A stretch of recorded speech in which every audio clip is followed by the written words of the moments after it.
Have you ever seen a product proudly labeled as carbon neutral? Maybe your airline ticket, your iPhone, even your morning coffee? It sounds responsible, like a stamp of approval from Mother Nature herself, but what if I told you many of these claims are built on illusions, that entire industries are buying green reputations, with credits tied to projects that have no real impact on the environment at all? Today we're lifting the hood on carbon neutrality and carbon credits. Who sells them? Who buys them? And are they actually doing anything for the planet? Because the deeper you dig, the murkier it gets. If you're interested in videos about how energy and geopolitics shape the modern world that you live in, hit subscribe. It costs nothing and it helps support content just like this. So what does it mean to be carbon neutral? Well, it doesn't mean that you don't emit CO2, but that CO2 is offset by funding a project somewhere else that's supposed to remove or prevent an equivalent amount of emissions. That offset becomes a carbon credit, often sold by a third-party broker or registry. Companies like Apple, Microsoft, Nestle, Shell all buy them. And there's now a $2 billion market helping them do that. Sounds good, right? Well, it's not that simple. Carbon credits come from projects that are supposed to fight climate change. They fall into two categories: avoidance credits and removal credits. Avoidance credits prevent emissions that would have happened, like protecting forests from logging. Removal credits actively take carbon out of the air, like planting new trees or using direct air capture technology. Here's the problem.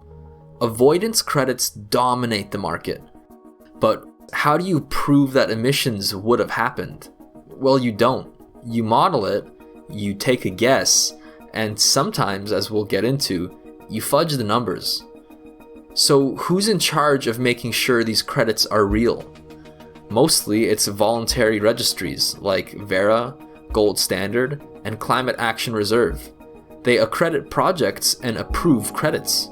But the verifiers are often hired and paid by the project developers themselves, kind of like hiring your own referee. Several investigations have found major flaws in these systems. A 2023 expose revealed that over 90% of Verra's rainforest credits, used by companies like Disney and Shell, were likely worthless, tied to forests that weren't under serious threat to begin with, protected by law or too remote to even be at risk. So on paper, the forests were saved, but in reality, they never needed saving. Let's head to the Amazon. In mid-2024, Brazil's federal police launched a dramatic operation dubbed Operation Greenwashing. The target was a group led by Ricardo Stop, which operated multiple forest conservation projects in the Amazon. They accused the group of laundering illegal timber under the guise of forest protection, meaning that those emissions were never really avoided, but the credits still got sold, and companies still used them to claim they were green. It's not just about Brazil.